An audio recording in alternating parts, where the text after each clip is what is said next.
Thanks for being here. Subscribe to Cheating Stories Best, so you don't miss new stories. Is passing the letter through someone a good idea or not? By the end of the story, everyone will realize this. Enjoy the story. I sat on the back porch, rocking slowly in my aunt's old rocking chair and watching life go by.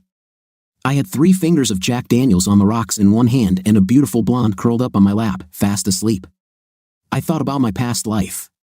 I was the middle child. My older brother Frank was an apple in my parents' eyes, but I wasn't so much. My sister Sorrow was adored by my father, and my parents gave them everything they wanted. Why, you ask? When my brother was born, he was a healthy 10-pound baby with blonde hair and blue eyes. My sister weighed 6 pounds 5 ounces, also with blonde hair and blue eyes. Both were born normal and were proportionally built. I, on the other hand, was not like that. I weighed 8 pounds, had black hair, and was considered ugly. My arms were abnormally long, with large hands that reached my knees. My father accused my mother of cheating, and no amount of her denial could calm him down. He called me an atavism or a missing link and immediately disowned me. My brother, at 16 years old, was 6 feet tall, the captain of the school football team, and could not make a single mistake, although he was a complete fool in his studies. I was 2 years younger and 6 inches shorter, but I was captain of the chess club and the general knowledge team. Growing up, I was clumsy and often tripped out of the blue, so my mother sent me to dance classes. It was meant to teach me balance and grace, not so much for my sake, as to spare my mother the embarrassment of my clumsiness. After several incidents, my mother signed me up for a boxing club after school. This was a turning point in my life. The club was an old-style gym that smelled of sweat and ointment, and I loved it. Thanks to my dance lessons, I was nimble on my feet, and for the first time in my life, my long arms were an advantage. The trainer started by making me lift weights to strengthen my body. Within 6 months, I was fighting at a heavier weight and winning, but my main interest was in weightlifting. The gym had a weightlifting club, and I joined it, continuing to box to keep in shape. My brother was already 6 feet 3 inches and looked like a linebacker. Some scouts were starting to show interest in him. My parents were proud of their eldest son, but Sorrow and I were barely noticed or tolerated. I started paying attention to girls. One day, I was sitting at lunch when one of the cheerleaders sat down across from me. I was waiting for one of the athletes to sit down and start mocking me because of my long arms. I was called the Monkey Man. Instead, she looked at me shyly and asked, "You're Frank's little brother, aren't you?" Expecting some kind of ridicule, I replied, "So what?" "Frank says you're some kind of genius, is that true?" Still not trusting her, I added, "Compared to Frank, that could be said for anyone with learning difficulties." She laughed loudly.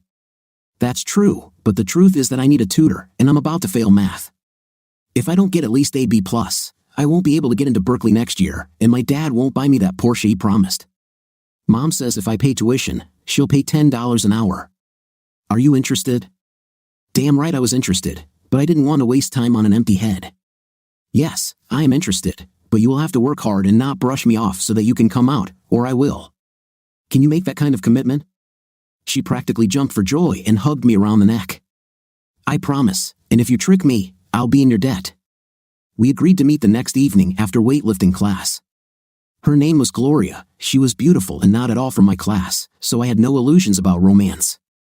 She studied hard, and my savings account increased accordingly. Her grades improved, and her parents were happy.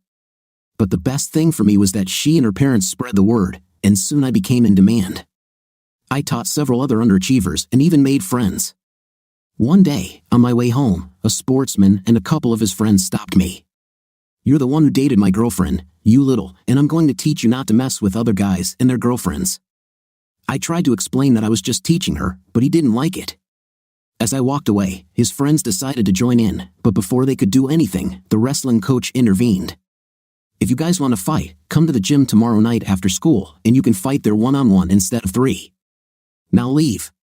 We all went our separate ways, but the next evening, I was the only one who came to the gym. Wrestling practice was going on, and I stayed to watch since my regular student went to visit her parents for a week. The coach came up to me and told me he was impressed with my appearance and then asked if I wanted to join the team. I said I would like to give it a try, and that was the start of my wrestling career. Frank was still the favorite, Sorrow was in second, and I was disappointingly last. For Frank's birthday, he got a 3-year-old Nissan Warrior, while I got an old scooter. When Sorrow got a 2-year-old Toyota, Frank tried to take advantage of it at every opportunity. However, Sorrow said I could borrow her car whenever I wanted and seemed confused. Halfway through his senior year, Frank came to me asking for a favor. Could I teach him math, English, and biology? Apparently, winning a football scholarship wasn't enough. He actually needed at least A B in those classes to get into his preferred college. I almost cracked up laughing. However, after some thought, I agreed, but only on the weekends. It would seriously complicate his social life. One day, while I was having lunch, Sandra Lynch came and sat next to me. "Hey, Jay, do you mind if I join you?" There was no way in hell I was going to say no. I tried to act cool. "Okay, if you want, I don't mind." "Jay, the summer dance is in 2 weeks. Do you want to invite me?" "Yes, of course. Why not?" I hired a car using some of the money I saved from tutoring and picked her up promptly at 7. Her parents didn't even come to see me. We went to the dance, and I walked in with her on my arm, looking like a cat that had gotten the cream. We sat down with some of her friends, who grinned at me. My brother came over and patted me on the back. This should have made me realize that everything is not as it seems. I went and got her fruit punch, making sure it wasn't flavored with anything, and we had a couple of dances. We were sitting and catching our breath when she leaned toward me and said, "I came here with you because Frank asked me to, but I'm leaving with Frank. He just wanted to prove what a loser you are." She then started laughing at me, and the rest of her friends joined in, shouting "loser" in unison and clapping. I felt tears of shame run down my cheeks as I was ridiculed and pushed out of the dance. I refused to continue helping my brother with his studies, and he complained to our father. I told him what happened, but he just told me to forget about it. The next day, when I returned home, Frank was waiting for me. "Listen, little guy, if you don't help me, I won't get into college, so get out your books and let's get started. After what you did, I wouldn't even put it out if you were on fire, so get lost." Frank hit me, but because I was a boxer, I knew how to take punches, and when I hit him back, my father came into the room to investigate what was going on. "Did you hit your brother?" "Well, he hit me first, you little idiot." My father punished me. When I started college, my brother was kicked out for poor grades. It turned out that he was not as good a football player as he thought, and scouts were no longer interested in him. My father owned a small construction company, and my brother went to work there as a junior office assistant. My father sent him to evening courses in construction management with the condition, "If you fail again, I will wash my hands of it." I lived with Aunt Marie. She was very proud of me when I received my diploma with honors, but my parents did not come to the graduation, which did not surprise me. I started at a new college studying business management, accounting, and psychology. I also signed up for 2 classes at the local community college in the evening, nutrition and physical education. I wanted to open my own gym in the future. The college I chose was only 20 minutes from my aunt's house, so I went there every day, which made my aunt very happy. I avoided romantic relationships, as I was focused on my studies. I said goodbye to my friends at the gym, and my boxing coach recommended me to another gym near the college. I wasted no time and immediately signed up for a new gym, but it turned out that they no longer offered boxing classes. The owner was Phil Harding, who welcomed me to the gym as my old trainer had called him and told him I would be coming soon. He was over 6 feet tall but in excellent shape. The gym was divided into 2 parts. Downstairs was an old-fashioned gym similar to my old one, and upstairs was a more modern one with exercise equipment. The gym didn't have boxing, but there was a weightlifting club and an MMA school, so I signed up for both. In college, it quickly became clear that I was a quick learner. My professor gave me a test to join Mensa. Unfortunately, I failed to pass, scoring below the required 98th percentile, so I was just below genius level. I dropped out of chess, but I had to continue on the general knowledge team because it was a condition of my scholarship. As my academic success became widely known, I was again approached for additional tutoring and began earning extra money. One night, on my way home from class, I was a few miles from home when I noticed a broken-down car with the hood up. It was December, so I was driving my aunt's pickup. It was too cold for a scooter, and my aunt only used the truck on weekends. As I drove by, I saw 2 men trying to drag a woman into a car. I stopped and backed up. I saved her. The woman turned out to be a girl about my age, and she was shaking a lot. I took off my jacket and offered it to her, which she gratefully accepted. I called the sheriff and told him what happened, my actions, and that we were now on our way to the hospital. He said he would send out a patrol and also arrange for both vehicles to be towed. When he asked the girl's name, I had to admit that I hadn't asked her name, to which he grinned and said he would meet us at the hospital. By the time we got to the hospital, I learned that her name was Kimberly Scott, and she had simply run out of gas. The sheriff was waiting for us in the emergency room. As I led Kimberly inside, she was no longer sobbing and was able to explain herself. The sheriff took our statements and asked me to stay until someone came to pick up Kim. She mentioned that no one called her Kimberly except her father when he was angry with her. While we were waiting for her to be examined, Kim called her father to come pick her up. There was an animated conversation between them before she ended the call. Kim was taken to an examination room, and we had to wait for what seemed like an eternity. While we were waiting, a tall, athletic man of about 50 entered the emergency room, demanding to see his daughter. I heard the sheriff mutter, "Holy." Then he walked up to the man and began a conversation with active gesticulation, partly in my direction. Eventually, they approached me, and the sheriff introduced me to Kim's father, Judge Arthur Scott. The judge shook my hand vigorously. "Young man, I am forever in your debt. If you hadn't stopped and intervened, I'm afraid to even imagine what could have happened. I don't know how to thank you." At that moment, Kim left the examination room, accompanied by the doctor. She rushed to her father, and they hugged. The doctor said she was fine, except for a few bruises that would heal in a few days. He handed her father an envelope and said there were a couple of pills in it to help her sleep that night, and then he left. Father and daughter also left without saying another word, as if the sheriff and I no longer mattered. The sheriff looked at me, shrugged his shoulders, and said, "No offense, but he thinks his shit doesn't stink. He treats everyone like they owe him something, and he's not far off. It's a result of them being one of the richest families in the state. But thank you for everything you've done. If it weren't for you, I'd probably be investigating a murder tomorrow. You'll probably have to appear in court to testify, but it won't take long." We separated. He returned to work, and I went to my aunt's house. A couple of months later, I actually testified against 2 men, and both received 15 years for attempted kidnapping. Over the next 2 years, 2 things happened that changed my life. First, I won the state weightlifting championship 2 years in a row and received sponsorship offers. The other was my aunt, who died of a stroke while sitting in her favorite rocking chair. I was told it was painless and very quick. I called my mother to tell her the bad news, and she said she would work it out. She agreed but was otherwise unmoved because she and my sister didn't get along, and my aunt hated my father. After the funeral, which was well attended, a man in a gray suit took me aside and said he was my aunt's lawyer and asked if I could make an appointment with him. I made an appointment for Saturday morning since my commitments did not allow me to meet on weekdays. When I got home that Friday, I was ambushed. My mom, dad, and brother were waiting for me. They got inside and rummaged through my aunt's bureau and belongings. Dad smugly told me that the house was his now and that he was going to give it to Frank, so I would have to leave. Sorry, did I miss the reading of the will? Dad, don't try to be clever. There is no will.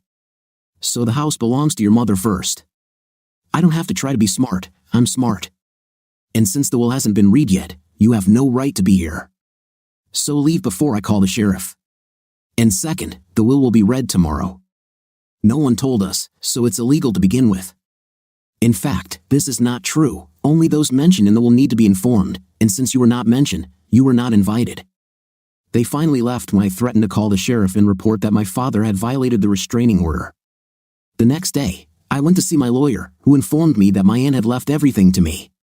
I now had my own 4-bedroom house and about 40 acres of land. There was still some money in shares.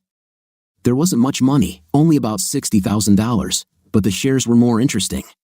When my father wanted to start his own company, he couldn't get enough funds from the bank, so he asked my uncle for the rest of the money. My uncle, being no fool, insisted that he be given shares in the company as collateral until the loan was repaid. My uncle never told my aunt about the deal, and the debt was never paid off, and the dividends were never paid either. I decided to let a lawyer sort it out. Life continued as before, but I missed my aunt. The pickup truck was now mine, so I sold the scooter. As I neared the end of my senior year, I won the state weightlifting championship again. I could bench press 500 pounds and deadlift 420 pounds. To say I looked strange would be an understatement. I weighed 230 pounds, stood 5 feet 8 inches tall, and with my abnormally long arms and hands, I looked like a short gorilla. My muscles were so pronounced that I had to wear tailored clothes to hide my size. I mostly wore short-sleeved shirts because I needed specially made shirts to cover my long arms. I was happy with my life. Women and intim were not the driving force for me. I had a lot of night, but I wasn't interested in starting a relationship. Most of the women I slept with were superficial, only interested in intimate. One day, towards the end of last year, I received a strange phone call. It was from a lawyer who said that if I wanted to hear something in my favor, I should be in his office at 10 a.m. the next day. I almost decided to ignore his invitation, but later I changed my mind and went. The next morning, I arrived at the office he indicated. I was immediately led into the room, and in the center, I saw Judge Arthur Scott, Kim's father.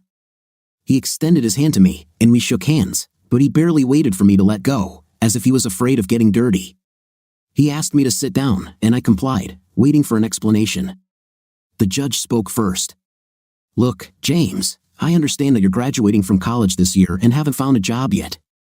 At this point, I thought he was going to offer me a job, but another offer was waiting for me. "I have one offer for you. It's a little unconventional, but very profitable, at least for you. First, I have to ask, are you married or dating someone?" The question seemed strange to me, but I answered, "No, there's no one in my life yet." Well, there's no easy way to say this, so I'll say it straight. Kim got pregnant. I know who the father is, and now is not the best time for him to start a family. He needs to become a senior vice president before he can do that. A family will only slow down his career advancement. My suggestion is that you and Kim get married and stay married until he is ready to get married. Then, you will get divorced, and everyone will be happy. Your marriage will only be on paper. I will provide a suitable home, you will sleep in separate rooms, but to others, you will have to look like a loving couple.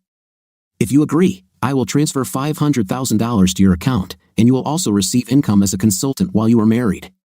You will have minimal contact with the child, as I will provide a nanny to raise him. You will be required to remain married for a minimum of 5 years or until the child's father becomes a senior vice president. If you divorce within the first 5 years, the $500,000 will have to be paid back. I understand that it is unrealistic to go without night for so long, so you can conduct your business at least 50 miles away and in complete secrecy. As for Kim, the baby's father will visit her at my house from time to time, and they will spend the night there together. It is also possible that they will go somewhere on the weekend. I already have a contract ready, you just need to sign it. Well, what do you say? I sat there stunned. How can you treat your own daughter like that? Why me? I asked.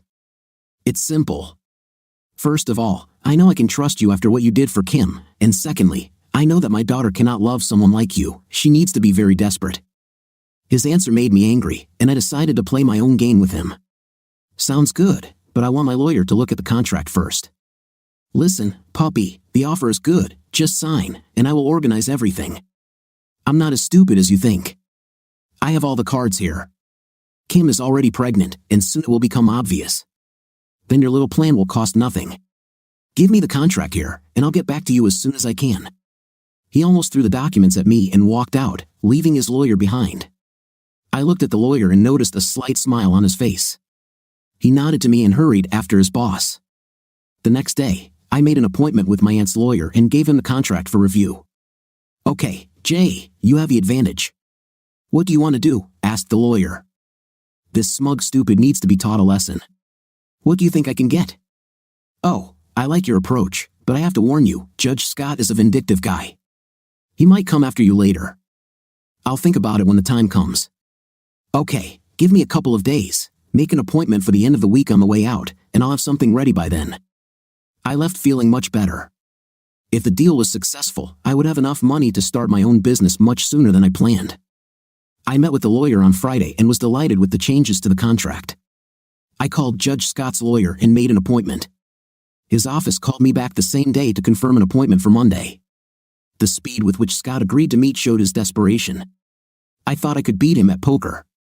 We met at his lawyer's office on Monday morning, and I gave him the new contract. He realized that I had all the cards, and after reading the contract, he signed it and threw it at me. I insisted that the lawyer notarize the contract on the spot. When this was done, he reached for the document. "Not so fast," I said. "First, make 3 copies and have them certified by a notary. Keep 1 copy for yourself. I will receive the original and give the third to my lawyer. This is an unusual practice. I have to keep the original. This is not negotiable either, this or nothing." I achieved my goal. I put the original contract in a safe at the bank and gave a copy to my lawyer. The new contract contained the following terms, reducing all legal language. 1. Scott pays me $500,000 to marry his daughter, and he will pay all taxes associated with this amount. 2. The duration of the marriage must be 5 years. For each additional year or portion thereof, I will receive an additional $100,000, tax-free. During the term of the contract, I will receive income as a consultant in the amount of $25,000 per year, also tax-free. 3. Scott will pay for all expenses associated with our marriage, including the purchase of a 5-room house with a nanny apartment above a double garage. At the end of the contract, the house will be registered in my name. 4. After the birth of the child, he will be registered in my name as the father. I will consent to the adoption of the child by Kim's new husband. 5. All meetings between Kim and the child's father must be conducted with the utmost caution. If anyone finds out about their relationship, or if I hear something offensive about me, it will be grounds for an immediate divorce, and I will keep everything. This rule also applies to my relationships. 6. Meetings between Kim and her lover will be limited to 2 weekends a month at Scott's house. She can also date him 5 weekends a year out of state. Every year, she can spend 1 week on holiday with him. During these meetings, the child will be with the Scotts. 7. Kim must respect me in every aspect of our marriage, except in the bedroom. She must not stay overnight without my permission. The same applies to me. 8. I will have minimal contact with the child because I do not want to form a bond with him that will confuse him when he leaves the family. 9. I will be able to develop my own business not related to joint property, and Kim will not have rights to it. After the meeting, Scott approached me. "You little idiot.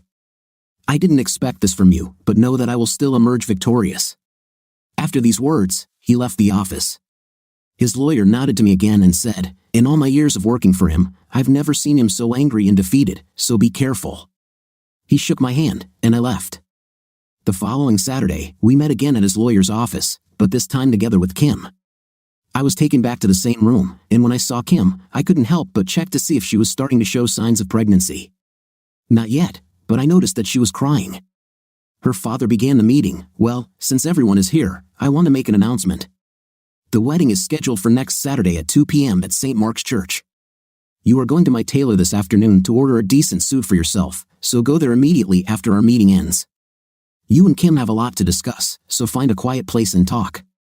I didn't anger him at that moment and took Kim with me to the tailor to try on a suit. After that, I took her to my home to discuss everything. "Kim, have you read the contract? What do you think of it?" "Yes, I'm not happy with some points, but I understand that you need to protect yourself, so I'm ready to put up with it.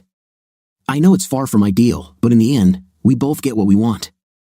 I can start my business faster, and you will maintain your reputation and be able to marry the father of your child. I promise to treat you fairly and with respect if you do the same." We didn't meet again until our wedding day. Kim looked great, and Scott's tailor made me look good too. The wedding took place as expected, in compliance with all traditions. All the guests were from her side. I didn't know anyone. I noticed that some were casting contemptuous glances at me, as if wondering what she saw in me. We, of course, had to open the dance. Scott stated, "I don't think you can dance, so I'm going to apologize to you and take my daughter out on the dance floor."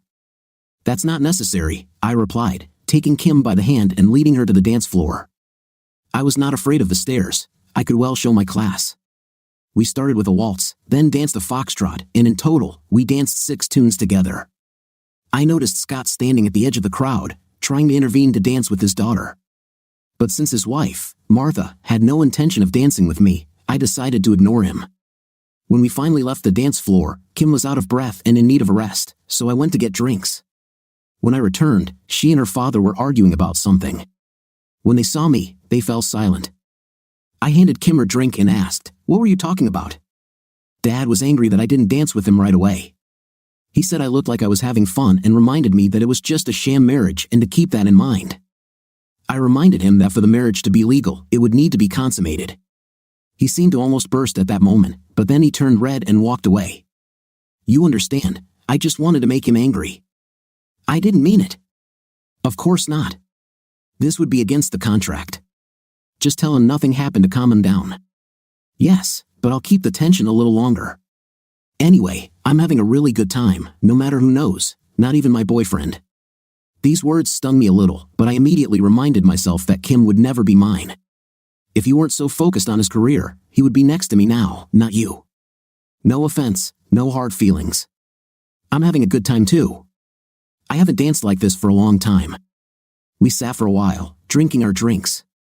Then Kim stood up and said, "I should probably go dance with Dad, otherwise, I'll continue to hear his complaints for a long time." I just smiled and relaxed as she walked away. Her maid of honor came up to me and asked me to dance. I took her hand, and we joined the crowd on the dance floor. While we were dancing, I noticed that Kim was looking at us, and there was no smile on her face. What could this mean? Soon, the presenter announced into the microphone, "Ladies and gentlemen, let us applaud as we see off our young couple on their honeymoon." To the applause of the guests, we held hands and walked out to the limousine, accompanied by shouts and jokes. The limousine took us to my house since I was not allowed to enter Scott's mansion. We changed and headed to the airport to go to Hawaii for a week on our honeymoon, arranged by Scott. I'm sure he almost suffocated with anger paying for this honeymoon.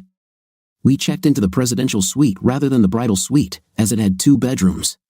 We unpacked our things in separate rooms and got ready for dinner. I wondered if Scott had installed cameras to see if we were breaking the contract. Outside the hotel, we behaved like newlyweds but slept in separate rooms at night. The week was wonderful. We visited all the local attractions. On our last night, we were sitting on a swing by the hotel pool when Kim put her head on my shoulder and whispered, "It's a pity that we have to return home tomorrow. I wish this could go on forever." I replied, "Me too," and I was surprised to realize that I said this sincerely. When we returned home, we went straight to my house since our new house was not yet ready and needed a few more weeks to complete its preparation. I invited Kim to take the master bedroom with a private bath while I settled into one of the bedrooms on the top floor. The first day after returning, I was awakened by the smell of frying bacon. I took a shower, got ready for work. I worked as an instructor at the gym, and went downstairs. When I saw Kim in the kitchen, I said, "It smells delicious, but I didn't expect you to cook for me." This was not part of the deal. Everything is fine. I love to cook, I just rarely get the opportunity. "Sit down, breakfast is almost ready." I sat down at the table, and she served me bacon and eggs on waffles with biscuits on the side. I didn't have the heart to tell her that my typical breakfast was much more because, as a weightlifter, I needed to consume between 4,000 and 6,000 calories a day, mostly protein. I decided to stop for lunch later at a trucker cafe and fill myself up there, although I grabbed a protein drink from the refrigerator before heading out. When I arrived at work, my colleagues started making fun of me about the honeymoon, but things soon died down. I asked Phil to spare some time for me, and we went to his office.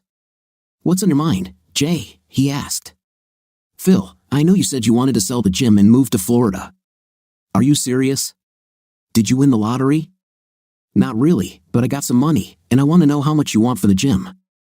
In fact, I was already in negotiations with one buyer, and he made me an offer. "If you can beat him, the gym is yours." How much did he offer? The amount is $300,000, all inclusive. This includes a building that consists of 30 apartments. Isn't that too cheap? Usually, yes, but most of the apartments are empty, and the ones that are occupied are rented under the Fair Rent Act, so I can't charge the tenants full price and I can't evict them. Their rent does not even cover maintenance costs, so the building is gradually falling into disrepair. Are you still interested? I didn't know you owned the entire building. Give me a couple of days to think about it, and I'll tell you by Friday. Okay, yes, but not later. I spent the rest of the day at the gym, working and training. When I got home, Kim cooked a roast with potatoes and all the trimmings. I had already had a bite to eat at the cafe, but I didn't tell her about it. She really tried to do everything right. I thought that if she continued to try so hard, I would have to reconsider my diet. We spent the evening watching TV and talking, getting to know each other better. I told her my life story, and she shared hers. She painted a picture of how her father had always controlled her life. It was he who introduced her to her boyfriend. Her boyfriend was a lawyer who worked for a large New York law firm owned by his father. His father demanded that he climb the career ladder gradually and expected that in 5 years the guy would become senior vice president and then could marry Kim. When the program we were watching ended, we went to bed. I had to be fresh-headed for tomorrow because I had a meeting with a potential sponsor in the morning. I got up and left before Kim woke up. I left her a note saying I had an early start but would be back later. I was meeting with a possible sponsor, Bill Swan, whose company made exercise equipment primarily for gyms, and he wanted me to endorse his products and put my photo on the product packaging. Of course, it wasn't as lucrative as football or baseball sponsorships, but it still promised a decent amount of money in the mid-5-figure range. My 5-time state weightlifting championship made me quite famous, and sports equipment companies wanted to take advantage of my success. I took Bill's proposal and submitted it to my lawyer for review. On the way back, I left the documents with the lawyer's secretary since he himself was not there. I also started preparing an offer for Phil to buy the gym and building from him. I plan to pay him $200,000 up front and the remainder over 5 years with interest. On Friday, I presented my proposal to Phil. He expressed interest but said his lawyer would have to look at the documents first. That same day, my lawyer, Mike Grayson, called and said that I could safely sign a contract with a sponsor. I called Bill and told him the good news, to which he replied that he would arrange a photo shoot and get back to me. The next few weeks were tense, and I rarely saw Kim. I left early and returned home when she was already asleep. The photo shoot took longer than I expected, but finally, everything was ready, and products with my image should be on the shelves within a month. Phil came back to me with the news. His lawyer approved my proposal. I had to sign the contract with his lawyer on Monday morning. That same day, Phil gathered the entire staff at the gym and announced the change of ownership. Everyone congratulated me, someone patted me on the shoulder, and I thought I saw a tear in Phil's eyes, but he looked happy. I wanted to make some improvements to the gym, but first, I had to deal with the tenants who were protected by the Fair Rent Act. I spent the entire weekend in my home office thinking about a solution to this problem. Kim had gone to her parents' place, probably to spend time with her boyfriend, which was basically part of our contract, and I didn't expect her to return until Monday afternoon. By Sunday evening, I had a plan, but its implementation required the consent of all residents. On Monday, I contacted a local tenants' rights agency and set up an appointment for Wednesday. I devoted the rest of the day to training, since I had recently neglected my physical training a little due to everything going on. When I got home, Kim was sitting on the couch, clearly nervous. "Jay, are you mad at me?" she asked. "No, why do you think that?" I answered. "Well, you seem to be avoiding me lately. You leave when I'm still sleeping and come back when I'm already in bed. It seems like you're avoiding me." "Kim, I have a lot to do at work right now. Sorry if I seem distracted, but it won't be for long, I promise." "Jay, the thing is, as a couple, we need to interact with people, go out together, and I'm stuck at home because I don't want my friends to see me alone. It makes me look lonely. If we're going to keep up the appearance of this marriage, we need to appear in public together more often. Is it that difficult?" I saw that she was upset, and there were tears in her eyes. I couldn't resist the crying woman, so I immediately hugged her, trying to console her. "Sorry, Kim. I wasn't thinking. You're right, of course, and no, it's not at all difficult for me to go out with you. I would be proud to take you anywhere. Just say the word." I suddenly realized that she was hugging me too, and I felt awkward. I pulled away from her embrace and asked where she would like to go. "Do you want to go to dinner with me on Friday, and then maybe dance? You dance beautifully, you know." After our conversation, she looked much more cheerful and even hummed to herself when she went to bed. On Wednesday, I went to meet with Rental Inspector Mary Goodnight, a middle-aged woman in a sharp suit. She led me into her office and sat down at the table. "Well, Mr. Price, what do you need?" "Before we begin, I must warn you that our conversation is being recorded. This is for your safety and mine. Are you okay with this?" "I'm quite happy with that," I replied. "Okay, now that we've cleared that up, what exactly can I do for you?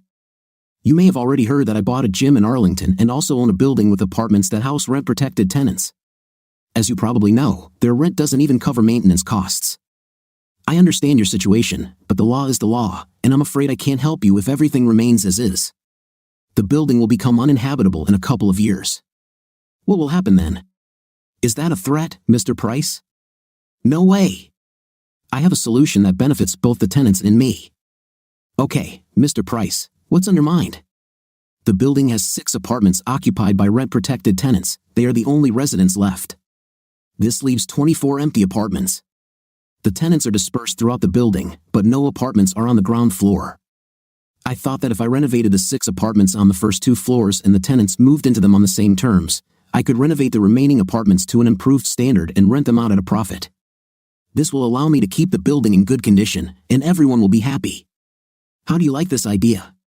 "It sounds good, but for it to work, all tenants have to agree to the idea." "I understand this, and this is where you can help. If we can arrange a meeting with the tenants, I could lay out my proposal to them, and with your approval, we have a chance of success. I'll have to discuss this with my bosses, but it sounds like a plan. Leave this to me, and I will contact you." I left the office feeling more optimistic than when I entered. Ed and I went straight to the hall, remembering what Kim said. I returned home just after 6. Oh, Jay! I'm so sorry. I didn't expect you to be back so early. I haven't cooked anything for dinner yet. It's okay. Let's go out for dinner, nothing special. You choose while I change. I need to change too. I can't go outside in this, and my hair is terrible. Tell you what, I'll choose a place for tonight, and you choose something for Friday, something decent with dancing, okay? And you don't have to change your clothes. Just put your hair in a ponytail, and you'll look right at home.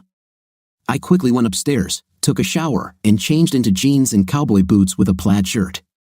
When I went downstairs, Kim was already waiting for me. She looked very comfortable, not at all like the rich girl she was. We went outside, and Kim, as usual, headed to her Mercedes. Not this time, Kim. Your Mercedes will look out of place where we're going. We'll use it on Friday. I opened the passenger door of my old truck, and she got in. Where are we going? You will see. The food is great, and the company is first class. When I pulled up to the ranch house gas station, she looked puzzled. It's okay. During the day, it's a regular gas station, and at night, it's a Western bar and grill with dancing, but not the kind you're used to. Come on. I guarantee you'll like it. We walked inside, and CA, the owner of the place, saw me and came over. I haven't seen you for a long time, Jay. How are you doing? And who is this nice lady? Sorry, I was busy. This is Kim, my wife. Kim, this is CA.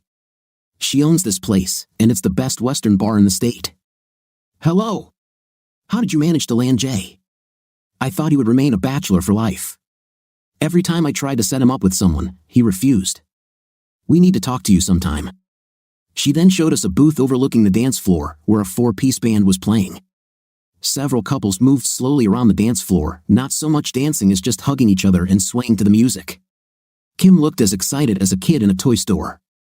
CA brought us the menu and asked what we would like to drink. I looked at Kim and said, 2 beers, a non-alcoholic one for me. I'm driving. As we sat and looked at the menu, CA brought us the beer, but no glasses. Kim looked at me strangely, then at the bottles, as if asking why there were no glasses. I simply pointed at those around me, and Kim realized that no one was using glasses. I picked up my bottle and motioned for Kim to do the same. Then I touched her bottle and said, for you, baby. Let's be healthy. Kim had never been to a restaurant like this, and the menu was completely new to her, so she asked what was good. I ordered the ribs special with fries and chicken wings for both of us. When the food arrived, Kim's eyes widened in surprise. I'll never be able to eat it all. Don't worry. I'll finish whatever you don't want. She took a knife and fork and tried to tear the meat from the ribs. No, not like that. Use your fingers for the ribs, a fork for the potatoes, and a napkin to wipe your fingers. We sat and ate without talking, and it was clear from the expression on Kim's face that she was thoroughly enjoying herself. When she was full, she pushed her plate toward me so I could finish the rest. It was amazing. Please say you will bring me here again. Anytime. But you better join the gym. It's a very high-calorie meal, and your boyfriend might not approve of me fattening you up. She suddenly became sad and went to the ladies' room. When she returned, her eyes were red, as if she had been crying. I decided it was better to remain silent and said nothing. The music stopped, and the leader of the group announced a line dance, to which everyone applauded. I stood up, took Kim's hand, and led her to the end of the line. She looked puzzled, and I said, just follow everyone, and you will succeed. 20 minutes later, she looked like she'd been doing this her whole life and seemed to be thoroughly enjoying herself. The band took a break, and we sat down to listen to some music from the jukebox while they relaxed. After a while, a slow melody started playing, and a man I didn't know approached us. Excuse me, sir, do you mind if I ask your lady to dance? Thank you for asking. Yes, you can, but the decision is hers. He asked Kim if she wanted to dance. She looked at me, and I nodded in agreement. They went out on the dance floor and danced a couple of numbers before he brought her back and thanked us both. Kim looked confused. So this is how you should ask another man's woman to dance if you don't want to get your head smashed? Never interfere if she is married, and always accept refusal with respect. Everyone here knows the rules of good manners and follows them. We danced a couple more times and left around 11. When we got home and said goodbye, Kim kissed me on the cheek and said, I had a great evening. Thank you very much. I haven't had this much fun for a long time. After that, we went to our rooms. In the morning, I went down to breakfast, and this time there were mountains of eggs, bacon, waffles, pancakes, and syrup waiting for me. I looked at Kim, and she laughed. After how much you ate last night, I realized that a body like yours needs more nutrition, so I searched the internet, and this is the result. Kim, you are simply amazing. I have to go to work this morning, but I'll try to be back by lunchtime. Jay, you said last night that I needed to go to the gym. Were you serious? Well, I was joking, but if you continue to eat like you did yesterday, yes, you will have to work out. Although I'm not sure if you can exercise while pregnant. Oh, I didn't think about that. I should probably talk to my doctor. But since we're talking about this, I have a favor to ask of you. Ask for whatever you want, honey, I said, imitating John Wayne. Jay, I know this is a big ask, but could you come with me to my Lamaze class? Other husbands will be there, so you won't feel out of place. Kim, I would be honored to go to class with you. Just tell me when and where. She threw herself around my neck and hugged me. Thank you so much. I didn't want to be the only one who didn't have a husband in the course. Kim spent Saturday and Sunday at her parents' house, so I could do whatever I wanted. I slept until 10 o'clock, then went to the gym for a couple of hours. I couldn't calm down and realized that I was used to having someone nearby and felt lonely. Damn, this was harder than I thought. I already missed Kim. We weren't intimate, and we weren't truly married, so what was my problem? I even felt jealous that Kim might have slept with her boyfriend while I sat here feeling sorry for myself. I needed to release my frustrations. I remembered that one of the guys in the gym said he relieves stress by participating in MMA fights and beating up someone. He also said that sometimes he got hit in the neck, but the result was the same. I was a strong guy. I boxed, wrestled, and sparred MMA in the gym. I liked MMA because, like boxing, you could hit as hard as you could and get hit back. I only survived due to my strength and size. I could take hits due to my muscular build.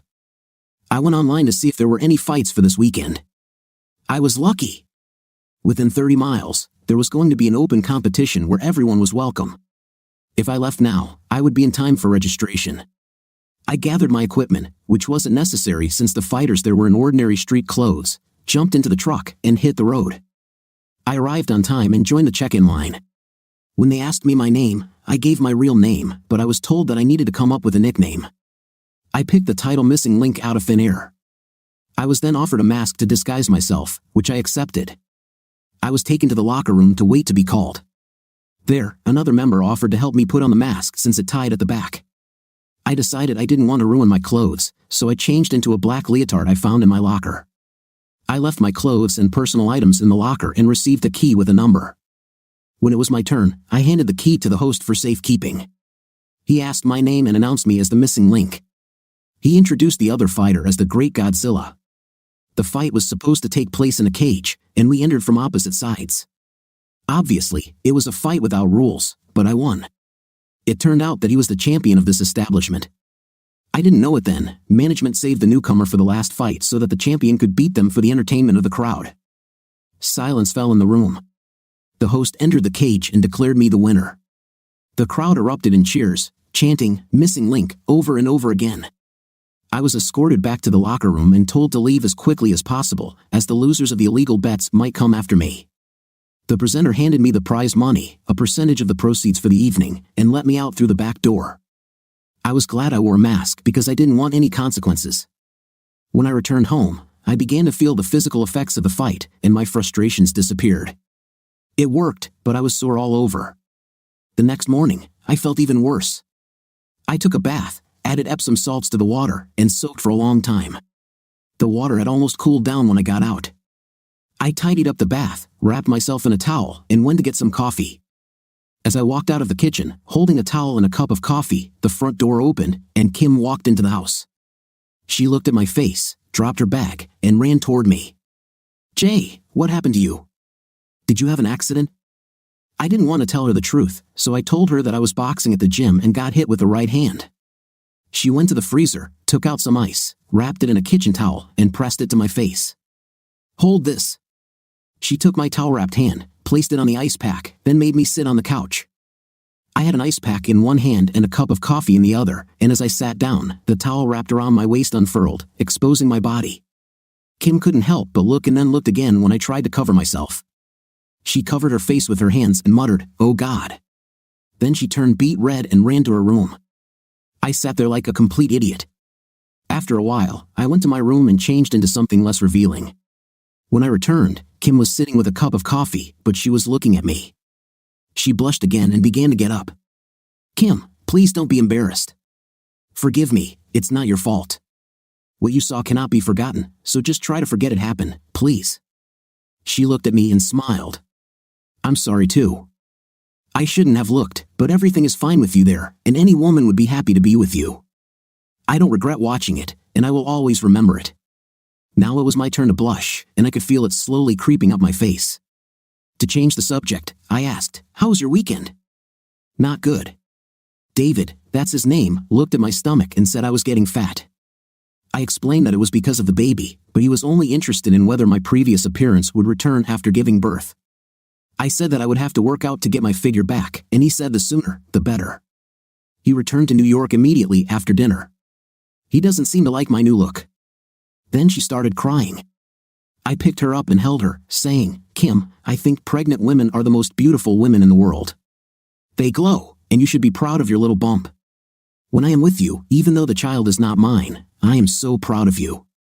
In my opinion, you have never looked more beautiful than now, so don't pay attention to him. He doesn't deserve you." She stopped crying and just hugged me. "Kim, do me a favor and take me to work. I can't drive with one eye closed." "No problem.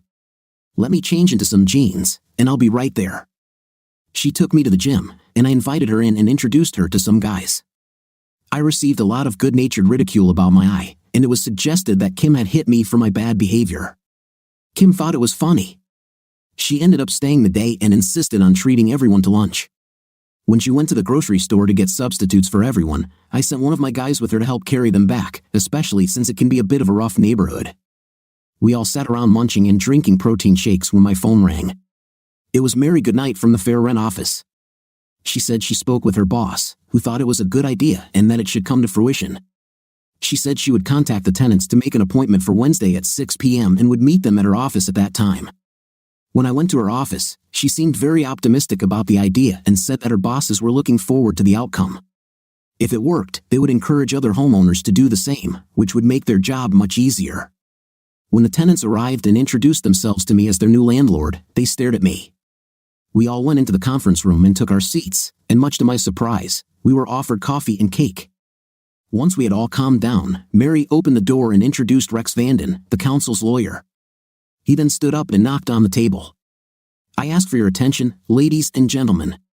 The folders I am about to distribute contain an offer from Mr. Price, your landlord. Before you read it, I must tell you that it has been reviewed by Mr. Vanden, our corporate attorney, who believes it deserves your serious consideration. Now please read the document, and after you have all read it, Mr. Price will answer any questions." Then she smiled at me and sat down. I was a little shocked because I thought we were just going to have an informal discussion. It appears that local authorities were keen to implement this as quickly as possible, as the mayor and some of his council were up for re-election later this year. If successful, it would be a feather in his cap and his administration's. Now I was a political pawn. After thinking about it, I realized that this could work in my favor. I was confident that any work permits would receive favorable advice and be expedited to completion before the election. After a reasonable amount of time had passed, Mary resumed the meeting and asked if there were any questions. There were a few minor issues, mostly related to moving costs and redecoration. One of the questions asked was whether the rent fair office supported the lawsuit. I was surprised when Maria said that this was approved at the highest level. I stood and tried to reassure the tenants of my desire to provide them with better housing. I even went so far as to let them select kitchen equipment, including appliances from the builder's catalog. I also offered them an $11,000 incentive to buy new upholstered furniture. With no further questions, Mary ended the meeting with the following statement: "Keep in mind that in order for this to happen, you will all have to agree to Mr. Price's proposal. If even one of you says no, this won't go any further. You will have to live as you are, with minimal maintenance and the certainty that someday the building will be declared unsafe, and you will be relocated. I strongly encourage you to accept this generous offer and vote yes. We will meet here later. The date has not yet been decided. Please have a safe journey home, and I look forward to our next meeting." When they all left, Mary turned to me and said, "I think it went pretty well, and your offer of choosing a kitchen and the $11,000 allowance for upholstered furniture was brilliant. I think this might sway the tenants to your side. I am optimistic about the result. I'll make another appointment for 2 weeks and hope for the best. When I returned home, Kim asked me for a meeting. I explained my problem and its promising solution. She said she was impressed and wished me luck. The next weekend, Kim left and said David wouldn't be there, but for some reason, Dad wanted her to be home when she returned. On Sunday evening, she seemed very excited, and when I asked her about it, she showed me some keys. Dad says the house is ready to move in when we pick out the furniture. Isn't that interesting? I wasn't so sure about it. I loved living in my house with Kim, it was my domain, and Scott would never stoop to visiting us here. But I caught Kim's excitement and pretended to be pleased with her news.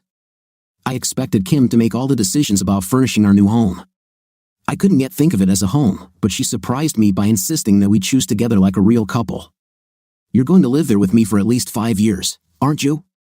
I saw her logic and participated in choosing everything from the curtains to the color of the bath towels.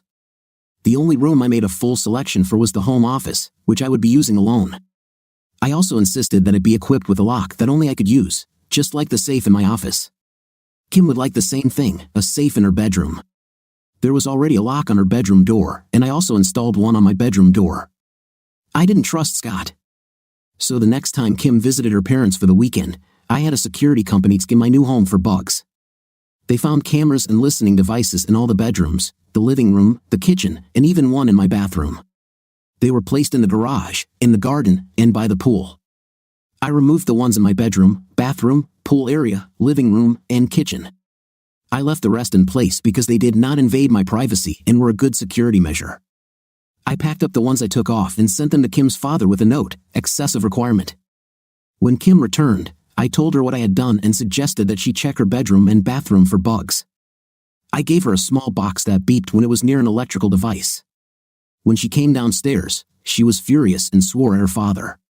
You installed cameras in my bedroom and bathroom to spy on me? I can't believe you did this to your own daughter. I will have them removed, and if you ever do anything like that again, I will go to the police and press charges. Then she sat down and cried, muttering curses at her father. I sat with her until she calmed down and then made us coffee. She said that although David was there and they slept in the same bed, he was not interested in night. Over the next few months, Kim became the size of a house and was very conscious of her figure, not wanting to go out and be seen. I thought she looked great and told her so. I always think pregnant women glow and look better than usual. I went to Lamaze classes with her during this time. Other events happened in my life as well. I won the state weightlifting title for the 5th time in a row, which meant more sponsorship and more money. I was named among the top 3 to win the national title. Let me make a point here, weightlifting is a little-known sport with only a minority of followers. It never seems to be recognized unless we win an international title, and then it is quickly forgotten. So, there's no Hall of Fame and no national recognition. If you weren't interested in the sport, you probably would never have heard of me. However, if you walk into a sports store and look at the selection of energy drinks and nutritional supplements, you will almost certainly see a photo of me with weights and medals around my neck on some of them. Another milestone in my life was the renovation of my apartment building and recognition from local authorities. It looks like my home and gym renovations have brought money to the middle class and will help rejuvenate the area. I was even asked to give a lecture on how to change the fate of a depressed area. After the lecture, a large gentleman approached me and asked me to follow him, which I did. I was taken to the governor's suite and introduced. Mr. Price, or can I call you James? Governor, please call me Jay, as most people do. What can I do for you? Jay, I attended your lecture and found your approach not only innovative but inspiring. I hope others will follow your example and stop trying to make a quick buck at the expense of the poor.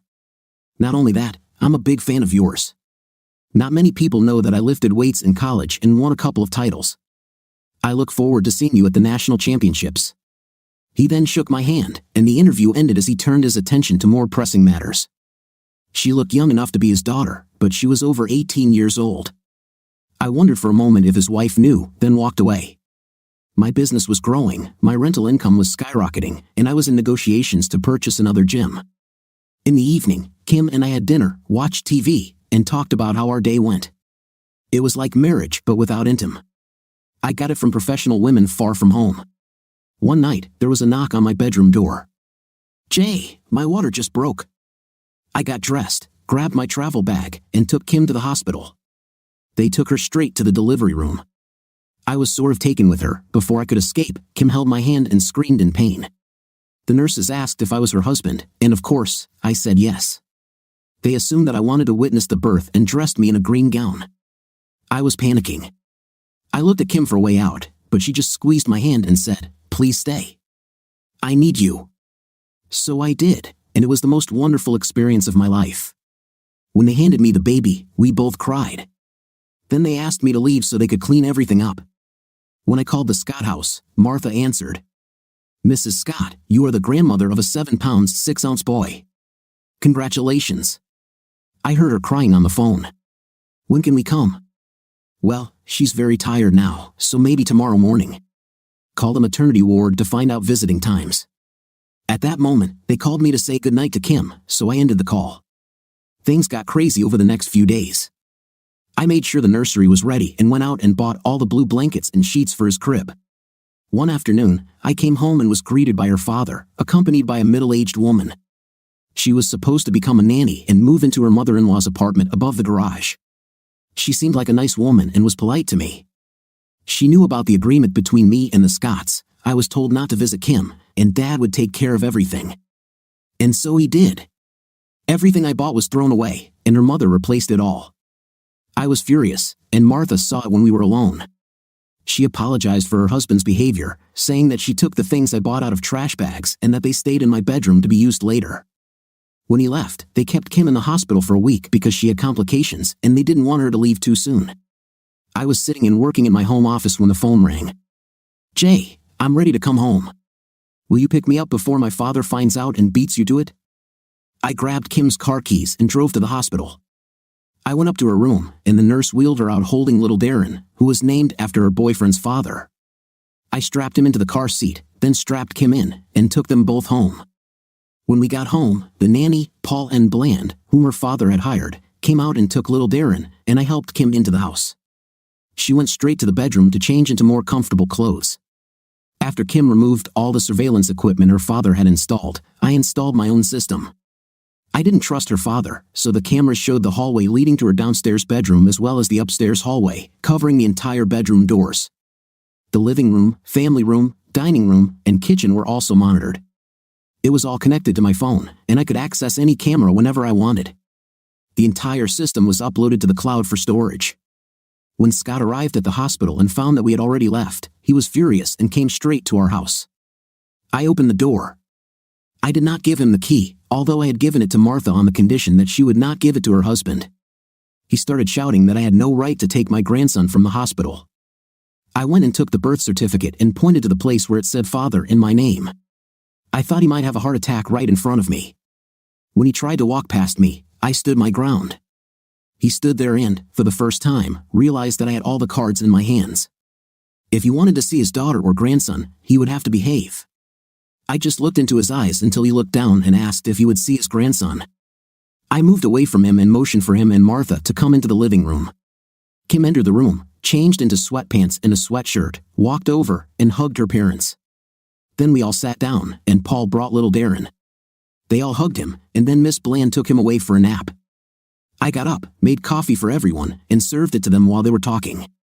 I realized that I had no requirements and went to my office to work. I heard their car drive away and walked into the living room. Kim was looking at all the baby clothes we had bought, and I saw a tear roll down her face. "What happened, Kim? I thought you were going to be happy." That was until my father said David didn't want to see the baby yet. He's probably just busy and can't come right now. He didn't even call me at the hospital to see how we were doing. I didn't talk to him for several weeks. I think he was only dating me to get to my father, and the child is a nuisance. Then she burst into tears and threw herself into my arms. She thanked me and said she was tired and went to her room.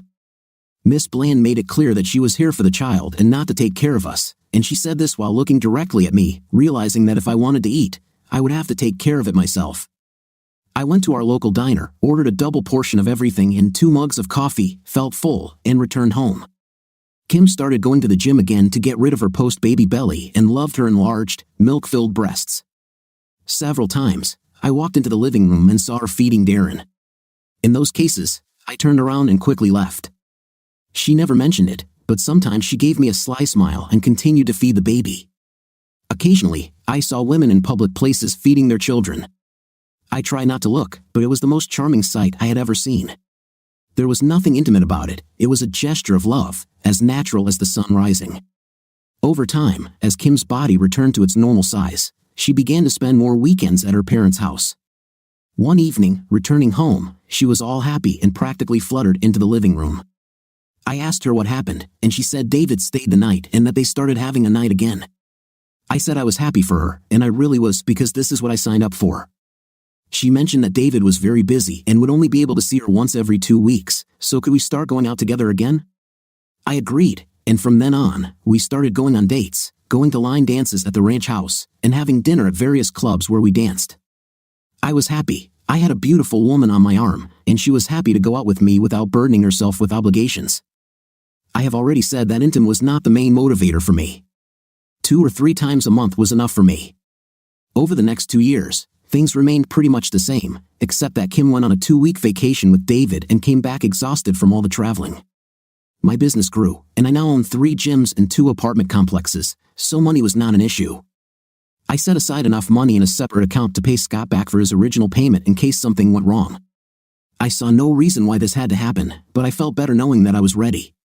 On the athletic side, I was now a national champion in weightlifting in my category and represented the United States in international competitions. There was one incident that shook me on a personal level and had nothing to do with my relationship with Kim. I hadn't had any contact with my parents or siblings since I left home, so I was surprised when my sister insisted that I meet her. We met at my lawyer's office, where she told me the shocking news. My father suffered a heart attack 18 months ago, and after surgery, he was told he would have to take care of himself. With my father out of the picture, my idiot brother took over the company and bankrupted it in a little over a year. The company that my father had built from 0 to 100 employees was on the verge of bankruptcy. In an attempt to save the situation, my parents mortgaged their house and gave the money to Frank to refinance the company. Frank blew the money on a new car and pointless deals. Unable to pay the mortgage on their house, my parents sold it and were now living in a nursing home. Sarah was studying to be a nurse and worked at a local hospital, but she couldn't help them much with her salary. Frank was still living a luxurious life, destroying the company, which was now barely staying afloat. It became clear why Sarah insisted on meeting at my lawyer's office. She said she knew about my 30% ownership of the company. She owned 10%, Frank owned 10%, and had voting power by proxy for our parents with the remaining 50%. She suggested that we go to my parents with my lawyer and try to convince them to give us voting rights to save the company. I agreed, and we made an appointment for Friday. On the way home, something happened that changed me forever. I was driving on the highway when traffic came to a complete stop. A patrolman walked along a row of stationary cars, talking to the drivers. When he approached me, he said there was a multi-vehicle accident about half a mile ahead, and it would take time to clear it. I knew the area well and was aware that there was a highway exit up ahead that would take me through a rundown area I hadn't driven through in years, but it would be faster than standing here. I told the patrolman about my idea, and he allowed me to drive along the side of the road, passing the cars in front. As I approached the outskirts of the city, I suddenly realized how depressing it had become. Burnt-out cars stood in the courtyards of closed businesses, half the shops were shuttered, and the homeless were grouped around barrels of burning garbage. As I passed the worst part and entered a slightly better area, I saw a woman and 2 children standing among the furniture laid out on the sidewalk. As I drove by, I saw that the children were crying, holding onto their mother as if they were afraid she might disappear at any moment. As I mentioned, I have a thing for women in distress, so I stopped and backed up. "Sorry, ma'am, I know it's none of my business, but is there anything I can do to help?" She looked at me like I was crazy. "Why does this concern you?" "I just want to offer help." "Is this furniture yours?" "If so, I can help you move it and give you a ride." "We have nowhere to go. Our landlord has evicted us, and I don't know what to do. My husband left us last week and hasn't been back since. So if you don't have a magic wand you can wave to make everything go away, go to hell. Do you want my help or not?" Before you answer, think about your children and their needs rather than feeling sorry for yourself. If you refuse my help, I will call Child Protective Services and report that the children are in danger, and you know what that means. So I ask you again, will you accept my help or not? How do I know that you can be trusted? Maybe you're a serial killer. Fair point. Do you have a phone? Is there someone you can trust? Someone you can call? Yes, my sister Pauline, but my phone doesn't work. It's not a problem. Use my phone to call her and tell her you're going to stay with me until you can sort out your situation. Take a picture of me and my driver's license. I'll stand next to you in front of my truck. Tell her to call the police if you don't contact her every day. Will that do?" Then I saw a police car moving down the street. I stopped him and explained the situation. He was skeptical at first, but after looking at my driver's license, he recognized me since he was a member of one of my gyms. He took photographs and sent them to her sister, which included himself. Her sister seemed relieved to know that there was someone helping her sister, and they talked for a while. While they were talking, the patrolman helped me load her furniture into my truck. We said goodbye, and I was about to leave when the younger girl asked when dinner would be. Her mother said she would have to wait a little. I realized they probably hadn't eaten for a long time, so I stopped at McDonald's and parked. "Look, I don't even know your names. I can't call you madam, so if you introduce yourselves, I'll be grateful." The mother looked at me as if I had asked her something inappropriate. Then her gaze softened, and she said, "My name is Wendy, and these are my daughters, Karen, she's 13, and Kirsty, she's 11. The girls held each other tightly as if their lives depended on it. I extended my hand to Wendy. "Hi, my name is James Price, but my friends call me Jay." "I'll call you Jay, but the girls will call you Mr. Price, if that's okay." "Well, now that we've officially met, how about we get something to eat? I'm starving." Without waiting for an answer, I simply got out of the truck and opened the back door. The girls ran out in a flash with big smiles on their faces, and Mom followed them. We went to the order board, and I told them they could order whatever they wanted. After eating and returning to the truck, both girls thanked me. They looked full, and considering how much they ate, you'd think they were training for a weightlifting competition. I took them to my aunt's house, and when they saw how much space they would have, their eyes became very big. I took them upstairs and showed them their bedrooms. The girls insisted on sharing a room, and Mom agreed. We left them jumping on the bed, and I showed Wendy her room. I noticed that she looked at the doorknob, realizing that she was looking for the lock. "Listen, Wendy, I need to go out for a while, but I'll be back in an hour. The kitchen has drinks and snacks, but not much else. I'll stop by the store while I'm on the road. Before I go, maybe you could help me unload your things into the shed?" 20 minutes later, I went to the supermarket with a shopping list that Wendy had helped me create. I also went to Lowe's DIY and purchased 2 locks. While I was on the road, I called Kim and said that I would be back late and would explain why later. I also bought Wendy a cheap prepaid phone with $50 credit. When I returned, Wendy had already made coffee, and the girls were watching the Disney Channel. Wendy still looked a little weary until I showed her the new locks for their bedrooms, at which point she began to relax. The girls finished watching their program, and Wendy told them to get ready for bed. I just finished installing the locks and handed Wendy the keys. When the girls left to change clothes, Wendy asked, "Jay, this is all very nice, but what do you want in return? I won't sleep with you if that's what you expect. Wendy, you have nothing to be afraid of. I just want to do the right thing when I can. I'm going to make a call now, and I want you to listen." I called Kim and put her on speakerphone. I explained what I had done and asked Kim to reassure Wendy that I had no ulterior motives. Then I left them to talk like women while I went about putting away my shopping. When they stopped talking, I returned to the living room and gave Wendy the phone I had bought.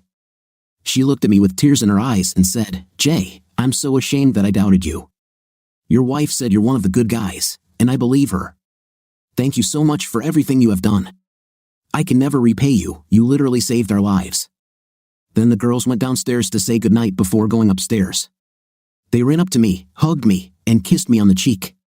Then, laughing, they ran to bed. I asked Wendy if everything would be okay for the night, as I was going to Kim's house but would be back tomorrow. When I returned home, Kim was already in bed, but she came out and kissed me on the cheek, saying, "You really are one of the good guys, you know.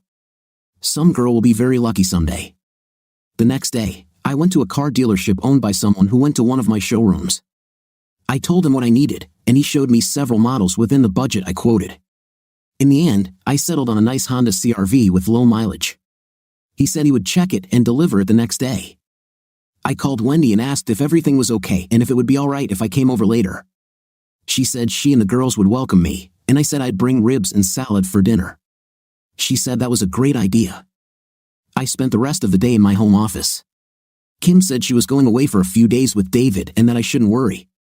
At this point in our relationship, we were like roommates. I enjoyed her company. She was smart, witty, and funny. I knew I would miss her when she left to marry David. I just hoped you would treat her right. I did some work, then stopped at Costco for some ribs and salad and called the bank to take care of one more thing. When I arrived at my aunt's house, the girls ran out to meet me. I wasn't sure if they were happy to see me or the ribs. Wendy made a mixed salad to go with the ribs and fries. After dinner, Wendy sent the girls out to play while we stayed to clear the table. Wendy made coffee, and we sat at the kitchen table to talk. Wendy, you said you had nowhere to go, so you can stay here as long as you want. Will that suit you? Jay, I love it here, but what about your wife? Will she be jealous? Even if there's nothing between us, our situation is difficult. I told her about my agreement with Kim and how long it would last. She sat with disbelief on her face. If it makes you feel better, call her and talk about it. But do it now before she goes away for a few days with her boyfriend. I gave Wendy my phone and went outside to play ball with the girls. When I returned, Wendy said that Kim had confirmed my story and not to worry. Jay, if you don't mind, I'd love to stay here until I can sort out my situation, but it might take a while. I'm talking months, not weeks. So is the invite still valid? Look, I don't live here. I come here when Kim is away just to make the house look lived in. You do me a big favor if you look after it instead of paying the rent. But if you're going to stay, you need to enroll the girls in the local school, and that requires a car. I didn't think about it. I don't have money for a car, let alone maintenance. I was hoping that we would have this conversation and come to this conclusion, so I had already agreed to buy the car, which will be delivered tomorrow. I hope you're not mad at me. I was just thinking about the girls. How can I be angry with you after everything you've done for us? All I can do is say thank you. I would like to thank you somehow to show you how grateful we are. Well, there's one thing I would like you to do, and that is when Kim is away, cook a normal meal for me because when I'm alone, I usually eat junk food. By the way, about food, you will need money for groceries, and the girls obviously could use some new things.